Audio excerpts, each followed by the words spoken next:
Welcome, everyone. We got a great morning for you guys. It went great last night. So here's what we're going to go over today. The current economic and financial speedometers, imports, tariffs, and the national debt. It's in the news, right?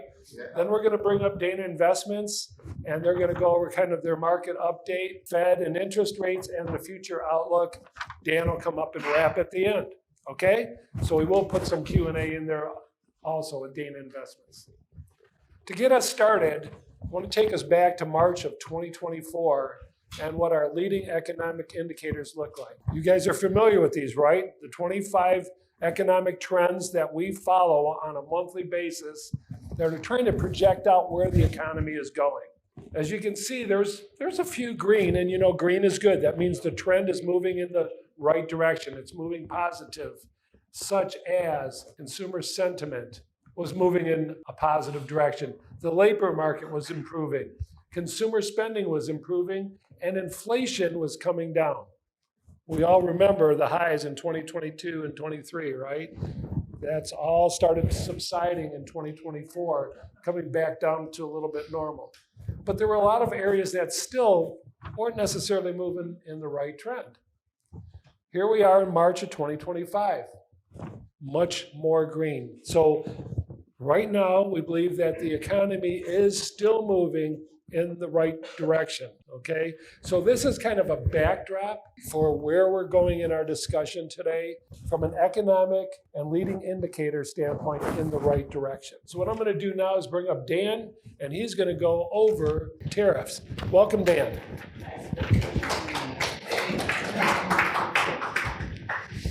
Well, how are we all doing this morning? Now, last night we got done at 7:40, so we were an hour and 10 minutes. Now, generally speaking, we always have, now don't tell this to everybody who was here last night, sharper people here on Fridays, and we tend to get a lot more questions, so it tends to go a little bit longer. You know what? We're going to have to cut that out, aren't we? Because we're going to publish this, and then everybody who was... You can actually say it with a smiling face. Is that what yeah, I did, actually. Oh, gosh. All right. I'm already in trouble. All right. So we're going to talk a little bit about tariffs. Now, I'm sure nobody in this room has heard anything about tariffs over the last few months, right? Anybody hear anything about tariffs? And then the question is, are tariffs good or bad? Well, that's a good question, but I'm here to say that tariffs could be good or they could be bad. It's not one or the other, and it all depends on how you're employing them or deploying them and what else you might be doing to counter it if there is a bad side effect. Now, since no one here has been hearing anything about tariffs, you probably haven't heard anything about inflation relative to tariffs, right? No one's heard anything about inflation, how if we have tariffs, that's an inflationary thing, right? Well, what I'm going to go into is a chart that kind of subdues that argument a bit, and I'll show you why. So this chart here, we have on the left side many different areas where we might be spending money. And you've got bar graphs coming out, and each one of the bar graphs indicate how much an import affects individuals in the United States. But there's a significant number here, and that's this one right here, where imports only affect these areas as a whole by about 10% for the average US citizen. So I would argue that even if all these areas went up 10% to inflation-wise, went all the way up to 10%, how much would that really affect the average person out there from an inflation standpoint? Well, if you just did straight math, you'd say, okay, well, if it went up 10%, my worst case scenario is inflation goes up 1%, right? Does that make sense math-wise? Yes. All right, so that being said, you might say, okay, well then, Dan, what they're saying about tariffs is right. It's inflationary. And that answer is correct, but it's only half the answer. And that's the problem with what's going on with the media today. If you think about it, if we didn't do anything else to counter inflation, then yes, inflation would go up. It's just a math game at that point. But how many of you have noticed that the cost of crude oil has actually gone down? Anybody notice that? I mean, I'm sure you're all looking at the papers, right? So it has gone down. Has anybody noticed that gas prices have actually come down? Okay. Now, my argument there from an inflationary standpoint is how much of what you ultimately get, in other words, you purchase, how much of it is influenced by energy? You know, gas, the truck to get the supplies here, you getting in the car, going and getting to the grocery store. I would argue, pardon me? Plastics? Everything has to do with energy. And if the energy prices are going down like they're going down, my argument is it will more than offset this right here. Now, this is probably more anecdotal. Everybody knows that inflation, when they thought it was going to go up, actually went down for the last month. You know, it's 1 month. You can't make a history out of 1 month. But it does lend towards the fact that the oil prices going down is also helping and offsetting any kind of tariffs. Now, you might also argue, well, yeah, but a lot of the tariffs hadn't started yet, so we'll kind of wait and see what happens with it. But at the end of the day, I don't think this is as much of a problem as maybe the media is portraying it to be. You know, that storm surge of inflation, which is going to make everybody, you know, their paycheck's going to be cut in half type thing. I would argue it's probably a little bit more like this. It's going to be more like a little spring rain. And boy, can we use that spring rain and some nice tulips in Michigan right now. So that is my argument. That is what I understand with everything that we read. Actually, Rocky was telling me, and maybe we'll get this out to everybody, Capital Group put out a white paper about the tariffs and everything, and it's pretty neutral. So it's not Democrat leaning, it's not Republican leaning. It's just talking about the facts. And it kind of supports the same thing that I'm talking about here. But it also is very good because it goes into why historically has the US or any country used tariffs? And an argument that Rocky had made earlier, if tariffs are so bad for a country, then why would another country increase their tariffs if we're increasing ours? It's not like, well, I got slapped in the face, so I'm going to slap you back.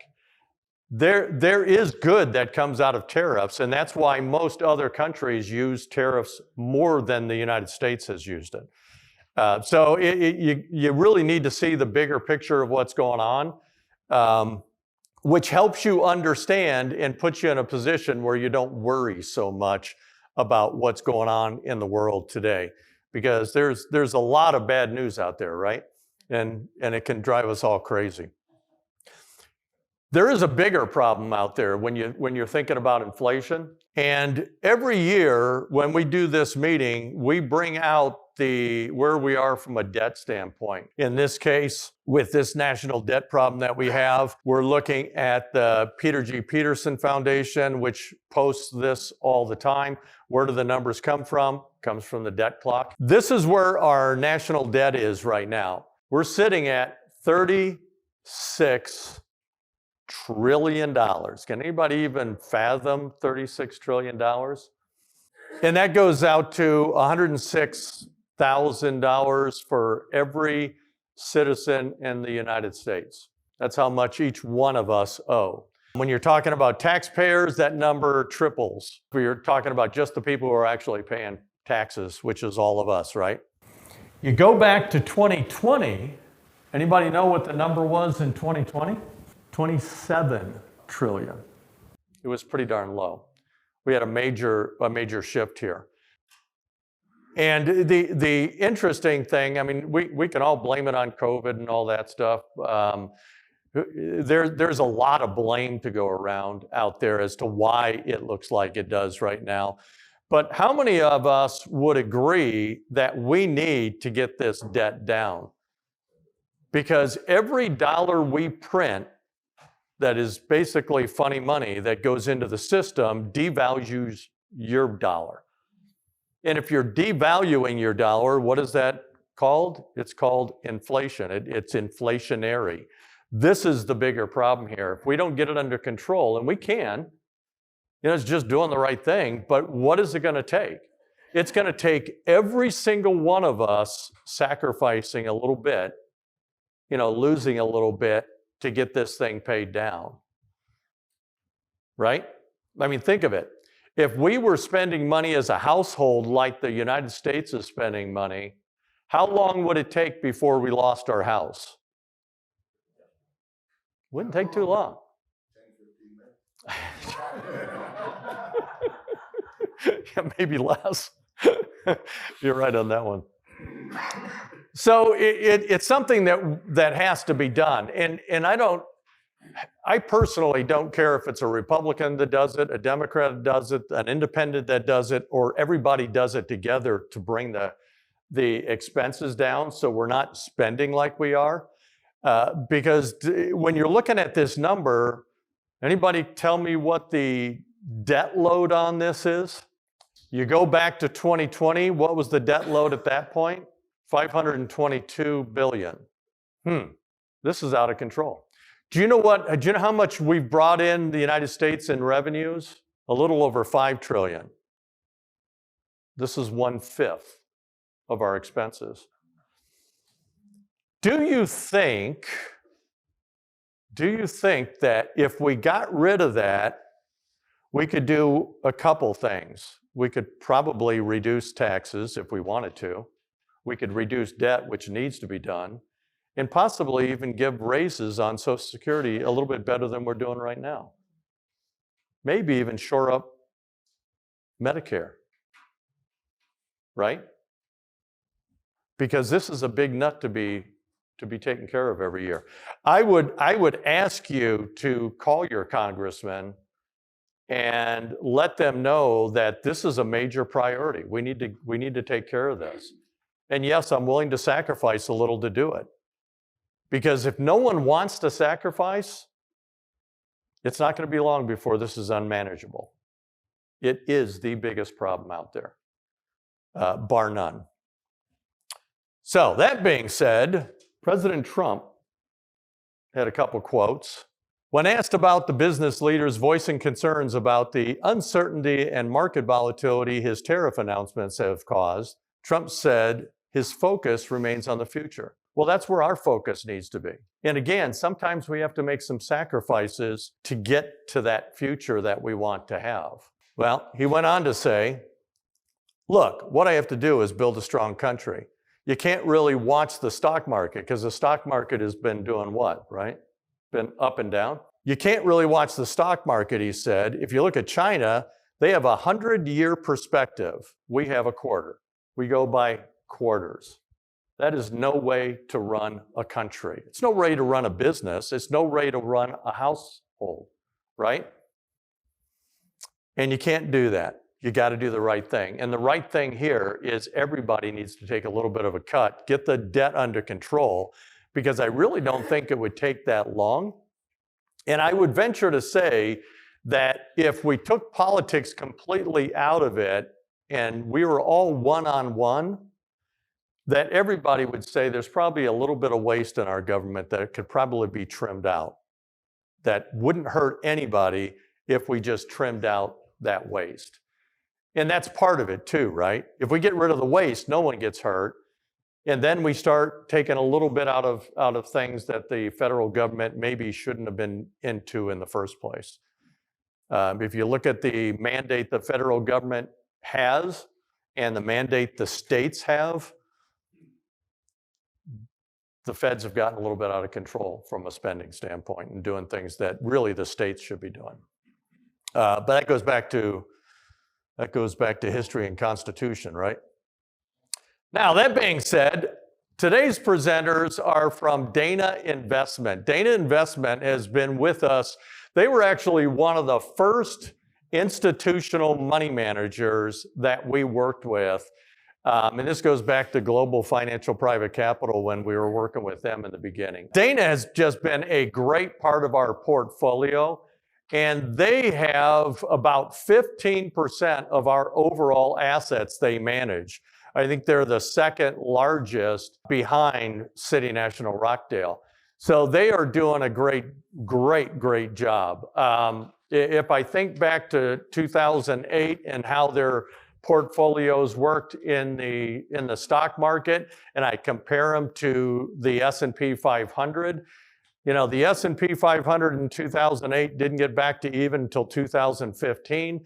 And I believe our Dana portfolios, the most aggressive ones, which is the large cap portfolio, was back to even within 2 years. Just phenomenal. So if you can mitigate the downside, make the shifts you need to get the increase on the upside, that is a fantastic thing. It's a recipe for success. They do a great job. So Doug Classen is here and Bob Gray is here. We're going to bring Doug up first, and he's going to talk a little bit about history in the market. And then we're going to bring Bob up after that, and he's going to go a little bit deeper into what's going on with the markets, economy, and what you should be thinking about in the future when it comes to investing. Okay? Great. All righty. Thank you. I'm going to pass that off to you. Okay. Well, good morning. Good to see you all. Good to be here. I hope everybody got breakfast. Good. Well, and my partner, Bob Gray. Bob, say hello. He'll be up in a minute. I'm going to try to just give you all maybe some settling, calming news as we talk about the markets. First of all, I agree with Dan, and I've been doing this since 1979. Our biggest issue in this country, and we're divided, and I know, isn't tariffs. It's not. It's our deficit. If we don't solve that, all the other issues will be mute. Won't matter. We got to solve that, which means all of us have to get involved and write and call our Congress people and urge them to really continue working on our budgetary process. That's really important. Now, first of all, what Dan and Rocky do is really important, and we should thank them, because what do? Well, they take care of our money. They're the guardians and protectors of our money. And that may sound a little, I don't know, trite, but yeah, it's important. We've got to send our kids to college. We've got to retire. We've got to buy a house. We've got to go on vacation. If you screw it up, try living just on Social Security all by itself with nothing else. Tell me how many vacations you get to take to Hawaii. So this is important. They do a great job. It's noble, important work. And so we appreciate that and are glad to be partners. Now, I'm going to tell you a little bit about myself. And each of you, I gave you this little chart. So take that out. Now, before you get too deep into the chart, let me explain to you about me. I worry about everything. I mean, and so you get all this news, and I get a knot in my stomach. I mean, I don't like all the fighting. I don't like the conflicts, be it domestically or the world conflicts. And it's just, sometimes it gets the best of me.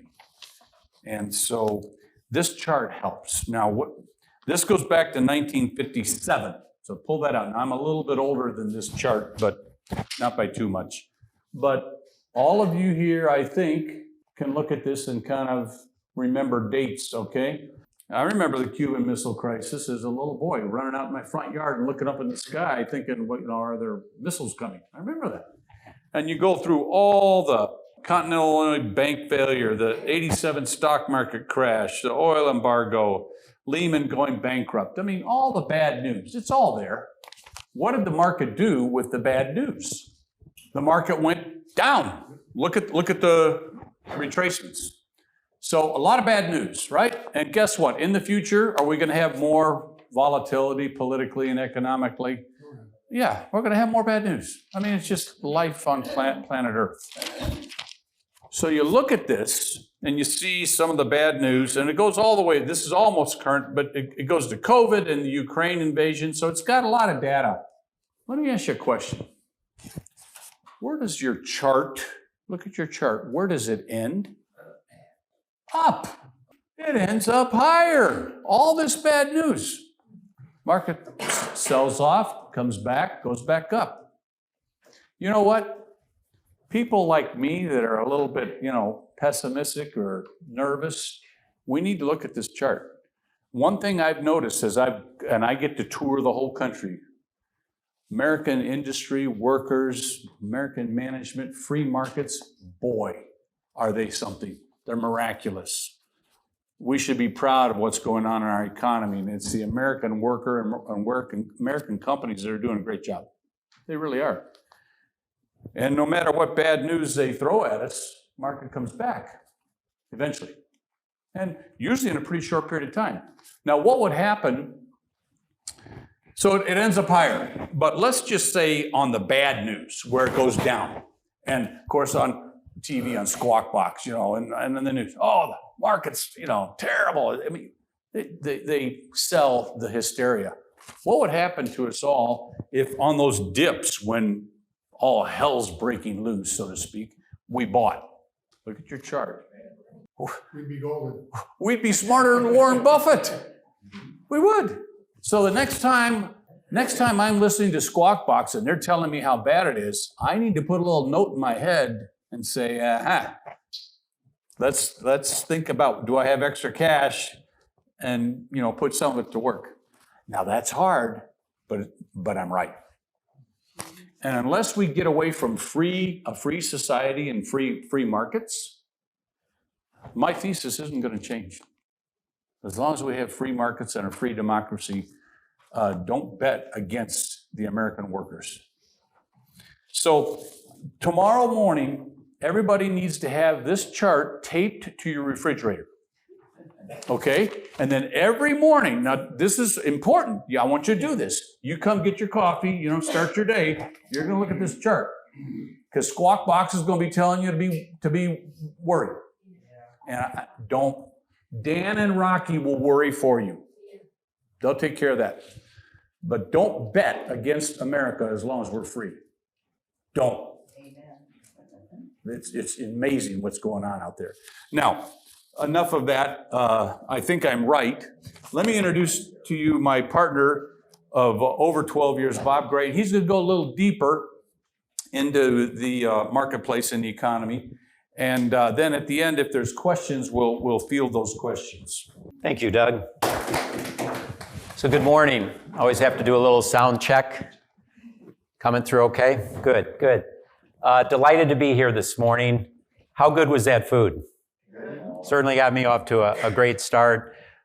Again, on behalf of Dana Investments and Doug and myself, we can't thank Dan and Rocky and this entire team for all their years of partnership and support. It's one of the reasons that you love and you're passionate about what you do, because you call it business and work, but they're good friends. So I was just outside and I saw Rocky's slide, stand-up comedian. I can't let him steal the entire show. So I came with a few jokes, riddles myself, and since I'm here to talk about the market, They're going to be market related. All right, so first one. Who can tell me in this room why nudists are not good for the markets? Now, this is the easy one. Nudists, not good for the markets.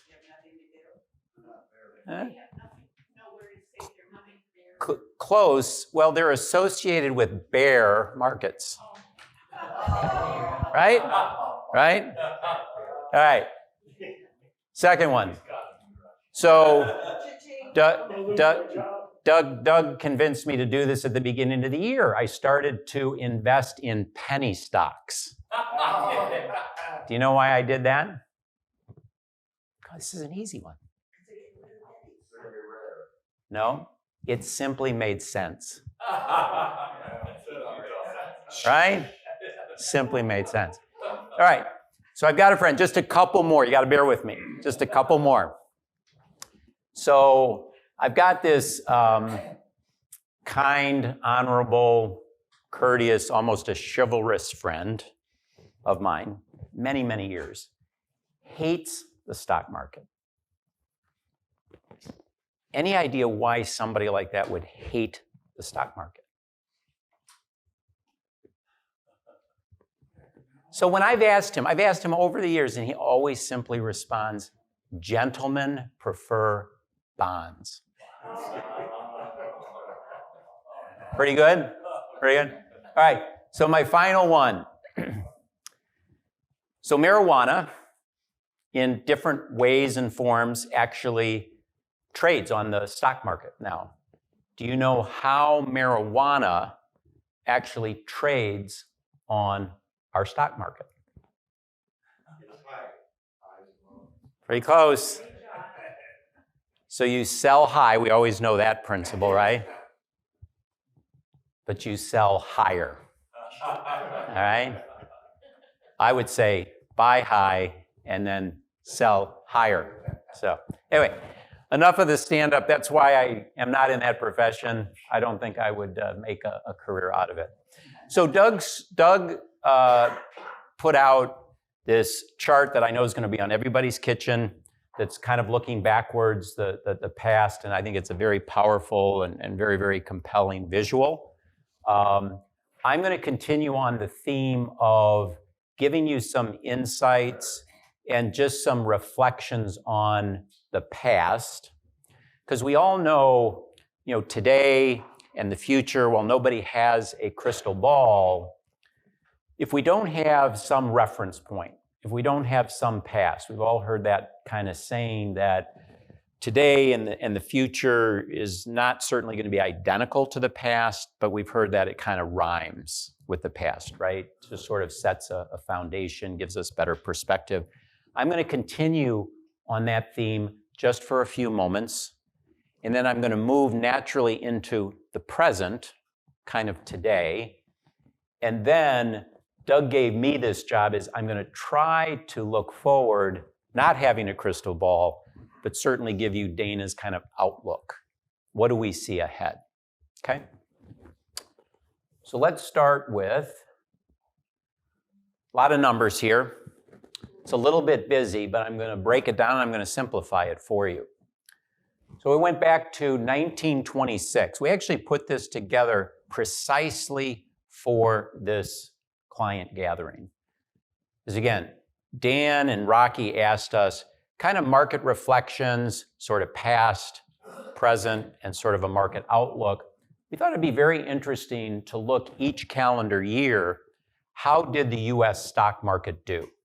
And not to overcomplicate things, we simply put the years that the market ended up positive in green and the years the market ended up, and these are calendar years, ended up negatively in the red.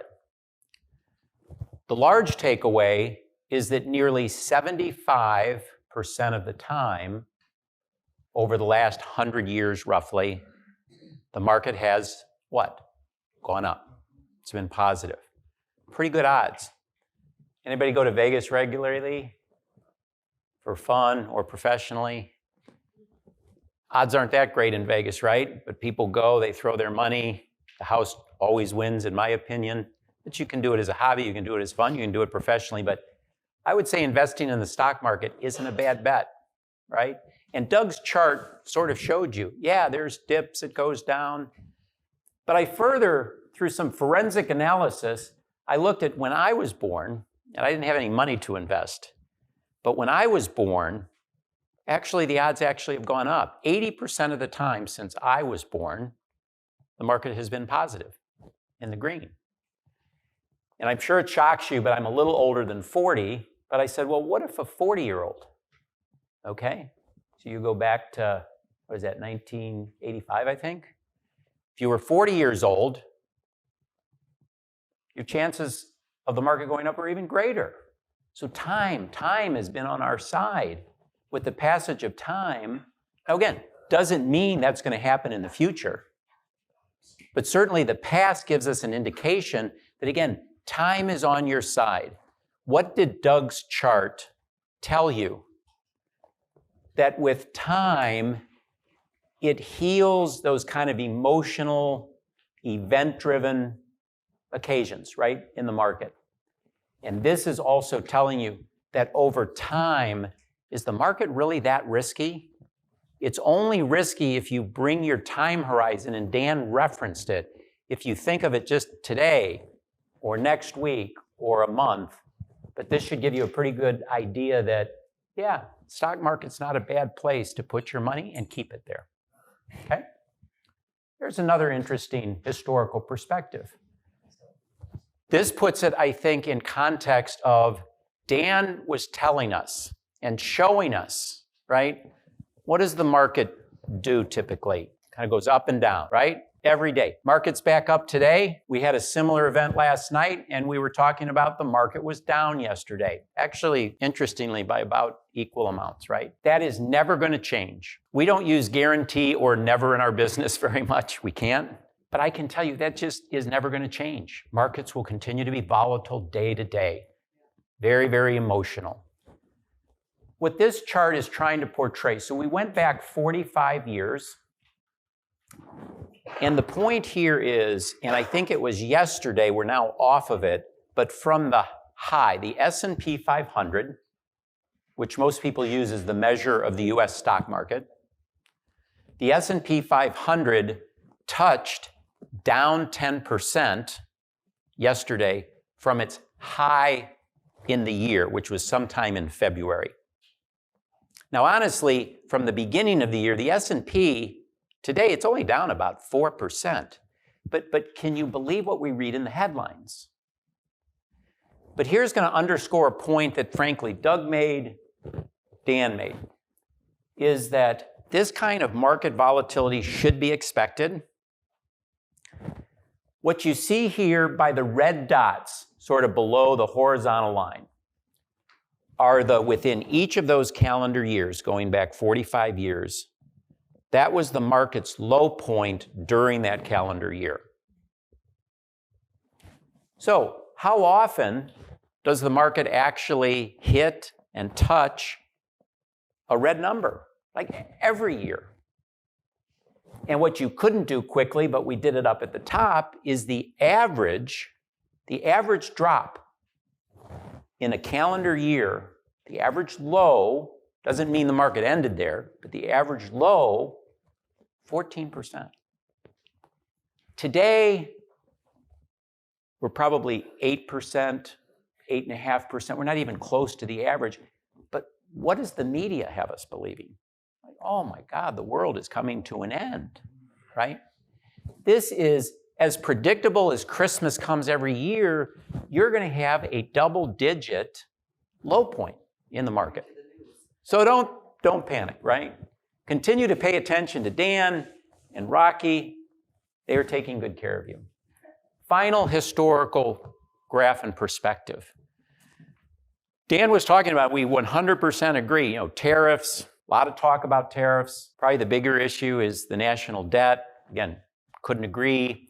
Every administration, Republican, Democrat, it doesn't matter if we have a divided government, it's always trying to address not only those big issues, many, many, many other issues, right?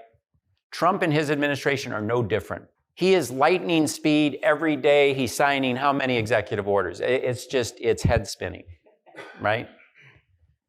How will all of these policies, executive orders play out? No one knows. No one knew 4 years ago Biden's administration. They were throwing out executive orders. They were making policy decisions and changes. Have no idea how those are going to shake out. The point of this is that red being Republican, blue being Democrat, gray being divided, whether you look at the economy as measured by real GDP, or you look at the market as represented by the S&P 500, top or bottom, doesn't really matter who's in charge. Republican, Democrat, divided government. For the most part, we've been blessed in this country. Last 45 years, by and large, the economy has done quite well. Yep, there's been a few negative GDPs. There's been a few times that the market has ended up lower, but by and large, do you see any real pattern there that, hey, when it's red, everything's up, when it's blue, everything's up? No, you don't. It just doesn't really matter. So don't get that focused on, and I know you aren't, but I kind of wish the rest of this country would just calm down when we see these policies and we see, like tariffs, great example. On today, off tomorrow, on today, off tomorrow, this country, that country, changes his mind, this country. Yeah. So don't get too caught up in it. All right, spend enough time on the past. I think points have been made. Let's go to the present. So this is 12/31, a little bit dated. It's kind of as current as we just didn't time this to get through the first quarter. So this is a little bit of backwards looking, but 12/31. Okay. What we tried to represent here is in the kind of the Carolina blue, we looked at the 1-year returns across different asset classes. And in the black, we've tried to look at just what was the fourth quarter of last year. On the lower left-hand kind of half of this graph, we put together all of the relevant bond and sort of fixed income benchmarks. Just benchmarks, just indications. How those different maturities, different credits of bonds, how those performed in the quarter and for the year. And then the right half, down below, we've tried to pick up some different US equity benchmarks to represent sort of the different asset classes within equities. So what do you see? Equities had another great year, slowed a little bit in the quarter, the darker shade or the gray shade. Bonds for the last year did okay, right? You think bonds did bad because you're just comparing it to a fabulous equity market, but bonds did what bonds are supposed to do, 4 to 5% returns. And what I think this always underscores is, again, if you look at just one snapshot point in time, you get lulled into thinking, why aren't Dan and Rocky having me like more in equities? But if you had convinced them to do that, you would be calling them up this year saying, why did you put me in equities, right? It's just the importance of diversification. Don't ever get trapped by one single point in time. These are your asset allocators. They are your kings of diversification. It's really what comes free, quote unquote. Follow their advice. You want diversified portfolios. You want them to put together customized asset allocations for each and every one of you, because you're all different. Okay? A couple of things also in our favor that aren't in the headlines. What this is trying to represent is within the S&P 500, so there's 500 stocks, no surprise, 500 largest stocks in the US stock market. We tried to each year going back to, I guess it was just about 2000, a couple years before that, we tried to measure how many of those 500 stocks or companies had a return like that company. If you just held that company's stock, how many of those companies actually had a better return, an investment in that company, than the S&P, than the aggregate of all 500.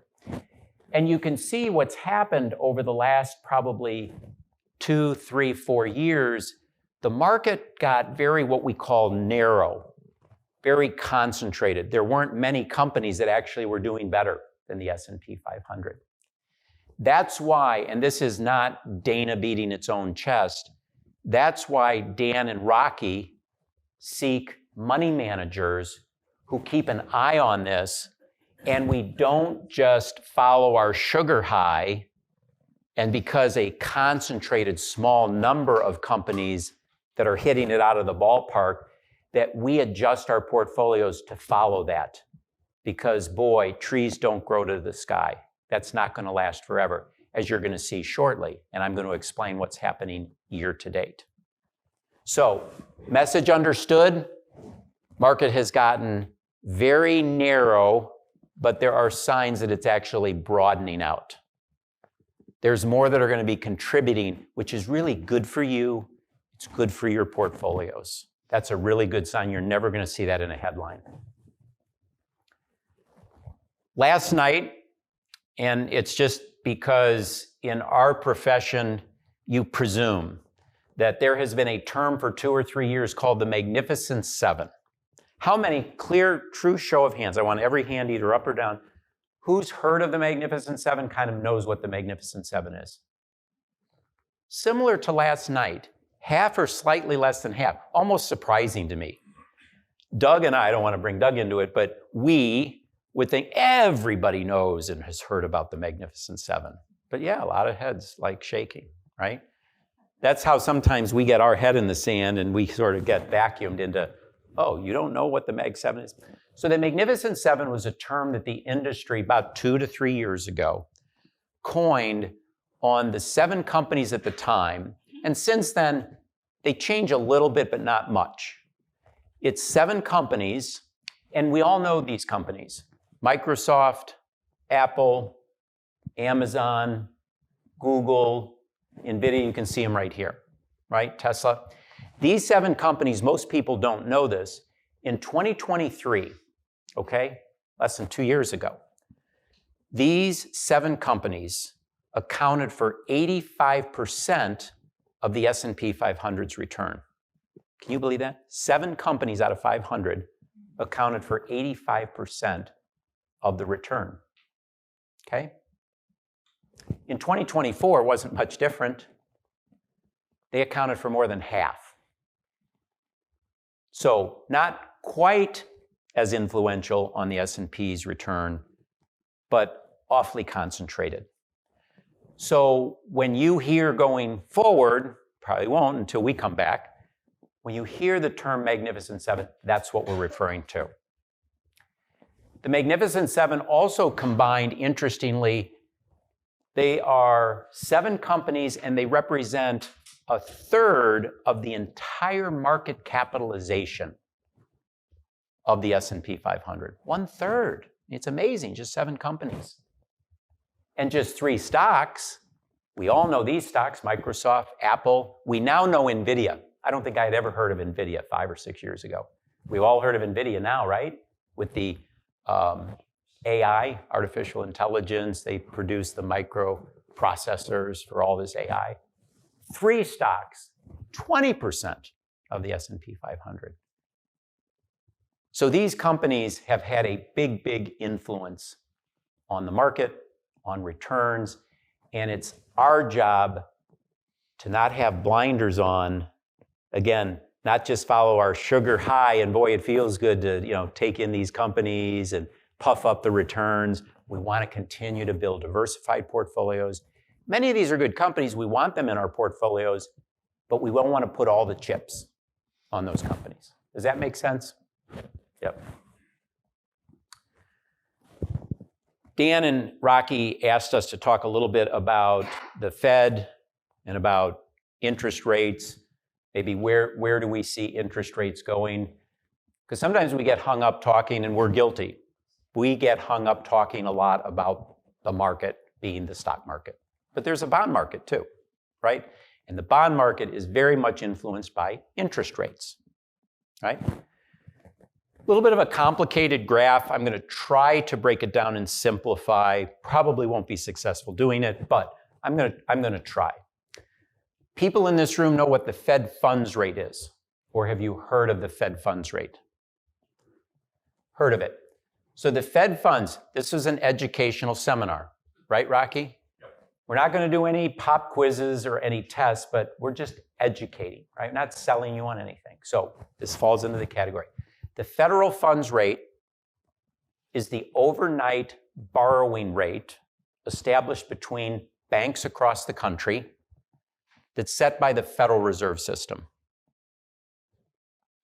So when banks, and it's very common, because you know all banks have people coming in, leaving every day. It's almost like ATM machines, money's going in, people are pulling money out and so forth. So banks need liquidity, and oftentimes one day they might be a little bit short on reserves, so they need to borrow, but just for a day, and they give it back. But that overnight borrowing rate is what the federal funds rate is. Today it's about 4.5%. As recently as last year, it was 5.5%. I think that was the peak. Might have been 6, but I think it was 5.5%. The Fed, we probably have seen in the headlines when inflation started to temper finally, right? And taper, maybe not off, but it stabilized, right? Came down a little bit. The Fed said, okay, we're done tightening. We're done raising interest rates. We now can afford to lower interest rates a little bit, which makes it easier for banks, and a lot of interest rates get set off of the federal funds rate. So bringing that rate down would help, net. That's the theory, right? So today we're at 4.5%. We look at the Fed funds rate as a little bit of a leading indicator of what are interest rates going to do in the future. At least we have a better handle on the short end, because the Fed usually gives you an indication of what they're going to do at their next meeting. Or you get the minutes, and the minutes are very revealing in terms of what all the governors are thinking, right? But right now it's at 4.5%. And what's here a little bit complicated to see, but in the green, it's really what the market is expecting the Fed to do. So that's the market's best guess. Is the Fed, and what we read in the minutes, is that just a head fake? Are they just trying to put out good headlines?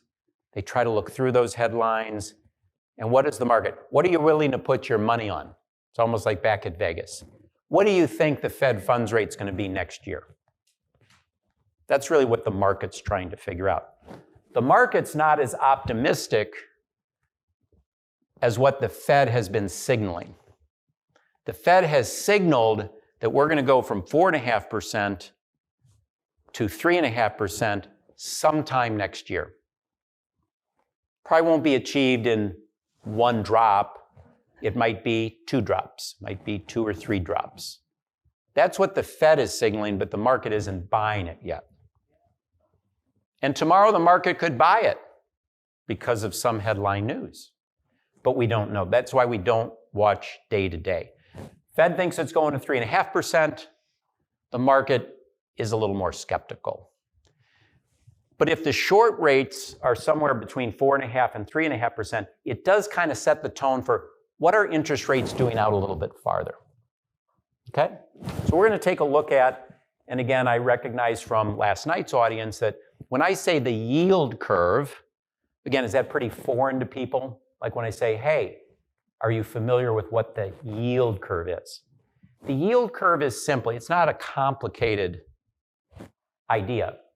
The yield curve is simply where are interest rates overnight, if you look at the far left, and then where are interest rates as measured by the US Treasury's borrowing rate, 30 years.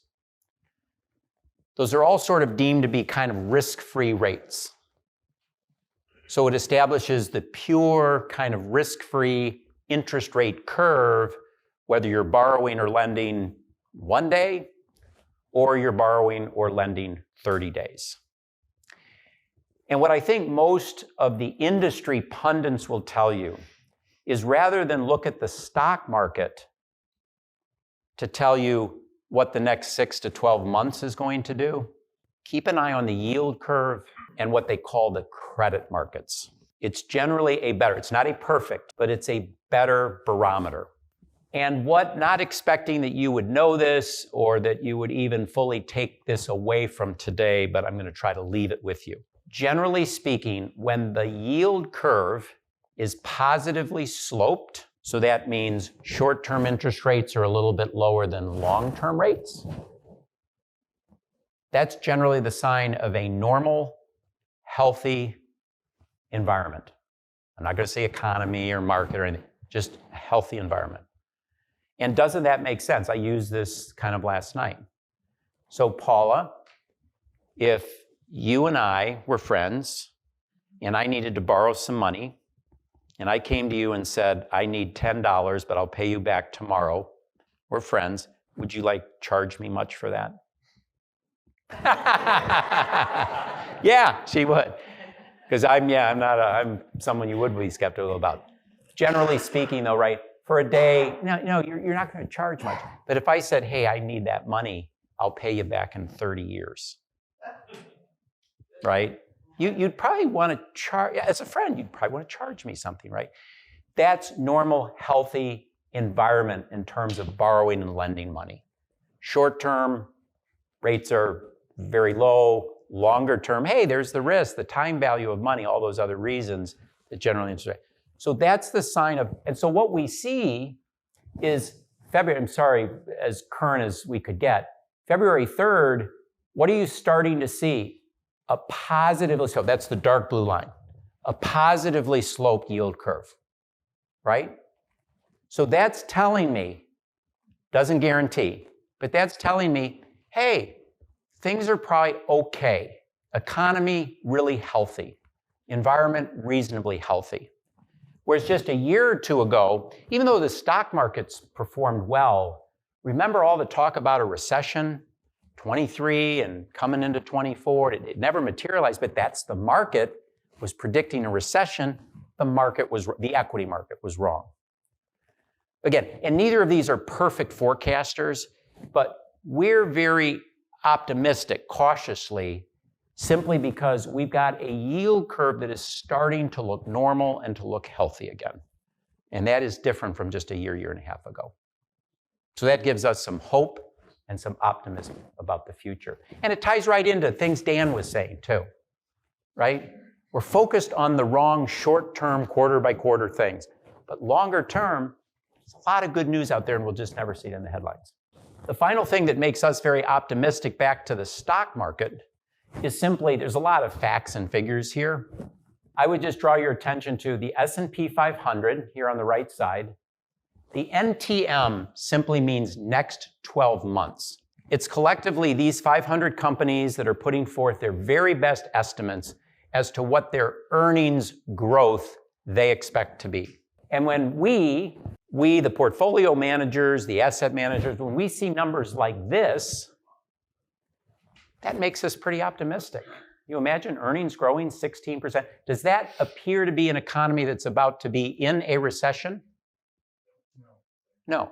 Again, these can change. Quarter to quarter, these can change. This could go down, it could go up. But right now, it doesn't look like we're driving off of a cliff. That also keeps us pretty optimistic about the future. My final slide, and I'm going to end with this. Doug and I and Dana, again, on behalf of our firm, we've been around. It was a very fair question. 30 seconds on Dana. Dana was founded in 1980. We're headquartered just outside of Milwaukee, Wisconsin. We have always believed to stick to what we do really, really well. So we don't try to be all things to all people. We simply manage a small number of U.S. equity portfolios and a small number of U.S. bond portfolios. That's it. That's all we do. We try to keep it very, very simple. And we think, and Dan, thank you for the commercial, but we think what we do really, really well. We do it very consistently. There's no surprises with Dana. But one of the things, again, behind the curtains you won't see in the headlines, and I'm not going to go through what we call our risk controls, but Dan was 100% correct. Truly, any asset manager's true job, it's to deliver returns and hopefully better than market returns. Otherwise, what's our value? But what's really hidden and I think underappreciated is our greatest value is actually protecting when markets go down, protecting you on the downside. And if we can do over time, maybe not every quarter, maybe not every year, but over time, if we can minimize the value of your assets in a down market, over the long run, we're going to be way ahead of everybody else if we do that better than our competitors. And for many years, we've done that better. I'll end with the final story of my wife. We've been married 37 years. And I will still, and she knows my business, she knows my industry. I don't bring it home a lot. She knows what I do.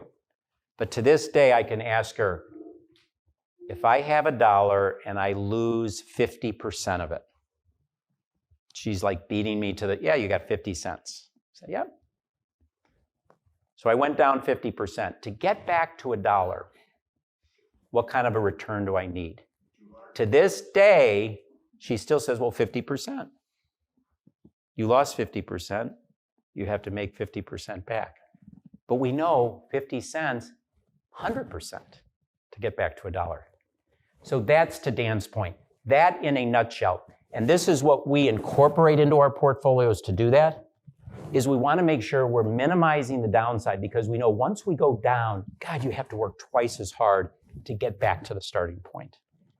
And if you can minimize that hole, then you're just that much further ahead when the markets start going up again. So with that, I will close. Thank you again for your time and attention and just carving time out of your busy schedules. All right, so we're gonna see if we can wrap this up here. Couple action plans for us really is keep you informed through regular communication, events like this, the webinars and things that we do. Manage your investments according to your personal strategy, not your neighbors, but yours. Remember, everything is tailored to you specifically. There is not one strategy that is identical in this room, and we do that for a reason. Stay on top of any changes in the market environment and make prudent adjustments where necessary, and we will do that. I mean, there is some concern. If we go into a major correction, do we have a plan? Yes, we've had a plan on every major correction that we've had. The clients have come through it very well. I remember 2008 when we had that major crash and we were just watching the stock market drop. I mean, you could just see it in real time go down so many points. At the end of the day, during that whole crisis, I can count on one hand how many clients called us worried about their portfolio. And those 5 clients, and it was 5, called up, they were concerned because their neighbors were freaking them out because of how bad their neighbors' accounts were doing. So, you know, if you have concern, call us, but we do have strategies to get us through really any kind of market, and we'll always keep you informed on what's going on with that. Now, on your side, keep us in the loop on any kind of important life changes you have, especially if there is something that's impacting you either financially, legally, or whatnot. Bring us in the loop. We've got a lot of knowledge behind us where we can help, not to mention the fact if you have life changes, it could mean that we need to make some adjustments on how you have things set up from a portfolio standpoint, cash flow standpoint, or legal protection. Tell us about any kind of concerns you have for the investments. Again, call us if you need to. Come in for a meeting if you need to, because we would rather make some tweaks and give you an understanding of what we're doing, because knowledge is power, and it tends to bring people down from the ledges when people are worried because of things going on in the market and the economy. And then make sure that you have your important legal and financial documents up to date. We don't want anybody leaving this earth and leaving a mess for your loved ones. So the more we can do to keep you guys buttoned up, the better off it's going to be for everybody. So that is it on that side. Upcoming events, we do have 2 webinars coming up. both on Friday, April 11th and May 16th.